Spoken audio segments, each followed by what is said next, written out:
जय हिंद दोस्तों, मैं जितेंद्र कुमार पटना बिहार से आज पुनः महत्वपूर्ण सूचनाओं लेकर आप सभी के सामने रूबरू हो रहे हैं। ये सूचना है 11 से 12 में गए बच्चों के लिए। कुछ गलत गाइडलाइंस या कुछ गलत जानकारी या पूर्ण जानकारी न होने के कारण बच्चे काफ़ी भयभीत हैं और लगातार फ़ोन कॉल और मैसेज आ रहे हैं बच्चे परेशान हैं कि आखिर कैसे अपना नामांकन किसी अन्य कॉलेज में या उस कॉलेज में पुनः दाखिला लिया जाए।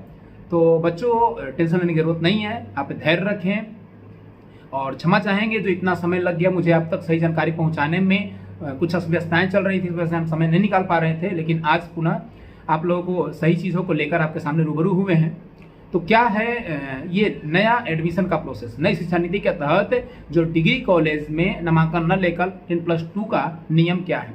तो आइए हम दोनों नियम की चर्चा करते हैं। सबसे पहले सरकार ने गाइडलाइंस निकाला था कि जितने भी बच्चे 11th क्लास या 12th क्लास में गए हैं, जो कॉलेज में हैं उनको अपना नामांकन वहाँ से रद्द करवाकर अपना स्कूल ट्रांसफर करके 10+2 वाले स्कूल में लाना पड़ेगा।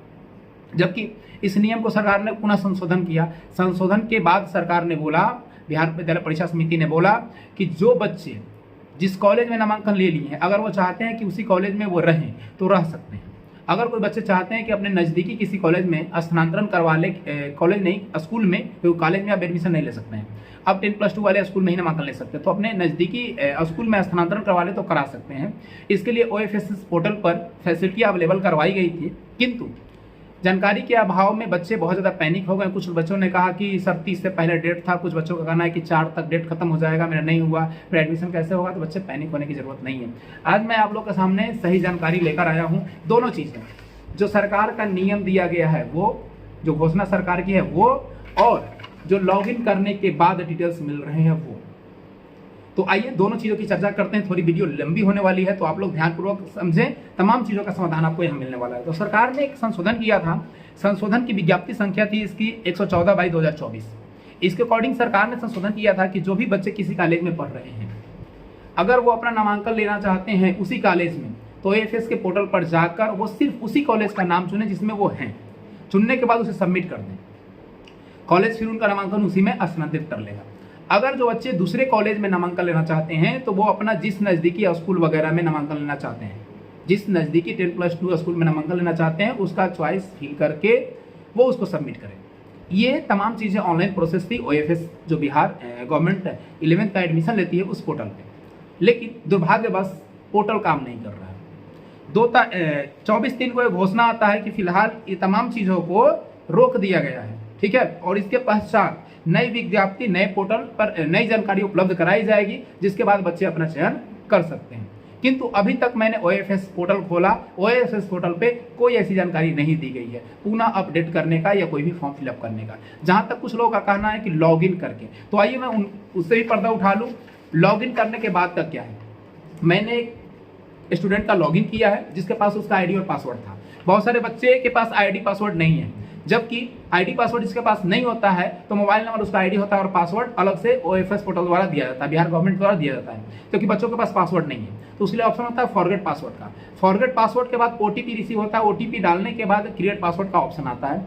जबकि वो OTP सेंड हो जा रहा है लेकिन OTP रिसीव नहीं हो रहा है, इसलिए पासवर्ड क्रिएट नहीं हो रहा है, तो लॉगिन भी नहीं हो सकता है। वैसे बच्चे परेशान ना हो, आपके लिए जल्द से जल्द सरकार कोई ना कोई नियम जरूर लाएगी। लॉगिन करने के बाद की क्या स्थिति है मैं आपको बता रहा हूँ। लॉगिन करने के बाद वही फॉर्म आपको मिल जाएगा जो कि जानकारी आपने OFS पोर्टल पर एडमिशन के दौरान सबमिट की थी, जिसमें आपका फोटोग्राफ्स नहीं शो करेगा। आपने जो भी अपना date of birth, roll number, roll code जो सबमिट किया था, फोन नंबर, ईमेल ID जो भी सबमिट किए थे वो होगा, किस कैटेगरी से बिलोंग करते हो वो कैटेगरी होगा, और कॉलेज वाले जगह पे इस तरीके से खाली होगा। कॉलेज वाले जगह पे नीचे ये जो दिख रहा है कॉलम, ये खाली होगा। ये कॉलम, इसमें आपको क्या करना है, लिख रहा है यहाँ पे कि आपको कॉलेज का नेम देना है और स्ट्रीम देना है, यानी किस कॉलेज में किस सब्जेक्ट से आप एडमिशन लेना चाहते हैं। इस जस्ट लाइक वैसा फॉर्मेट है जो कि स्पॉट एडमिशन के थ्रू निकलता था। स्पॉट एडमिशन में ये कॉलेज को चुनना है और कॉलेज में जाकर जमा करना है, अपने सब्जेक्ट को डाल करके उसके अकॉर्डिंग कॉलेज देता था। और इसका मोटिफाइड डेट भी मैं बता दूं, ये मोटिफाइड डेट है 2 जून 2023 का। यानी आप निश्चिंत रहे बच्चों, लॉगिन करने के बाद भी आपको कॉलेज चुनने का ऑप्शन नहीं दिया जा रहा है। ये मोटिफाइड डेट है, जब लास्ट मोटिफाई इसमें किया गया है वो है 2 जून 2023 को। इसका कोई मोटिफाई नहीं किया गया है, कोई आपका फरवरी मार्च में, कोई अप्रैल में मोटिफाई नहीं किया गया है। तो इसके लिए निश्चिंत रहे, जल्द ही कोई ना कोई अपडेट दी जाएगी। अपडेट जैसे ही आएगी आपको जानकारी तुरंत पहुंचा दी जाएगी। तो आप भयभीत ना हो, आप शांत रहे, कॉलेज या ये बिहार बोर्ड द्वारा दिए गए गाइडलाइंस को फॉलो करें। जो गाइडलाइंस आएगी तुरंत ही आपको जानकारी साझा कर दी जाएगी। तो इसलिए आप अपनी पढ़ाई पर ध्यान दें, ये सब चीज़ पर थोड़ा फोकस ना करें, क्योंकि सही से ज़्यादा गलत चीज़ों को अफवाह जल्दी फैलता है। तो आप लोग अपने कॉलेज से कांटेक्ट में रहें और जानकारियों को, सही जानकारी जो मिले उसको आपको जानकर जो प्रोसेस आएगी उस प्रोसेस को फॉलो करें। यानी OFS पोर्टल अभी कोई भी एडमिशन नहीं ले रहा है। लॉगिन करने के बाद इस तरह का सिर्फ डिटेल्स आ रहा है और उस पर अपलोड ये नोटिफिकेशन है, आप भी चेक कर सकते हैं। जय हिंद, जय भारत, जय संविधान।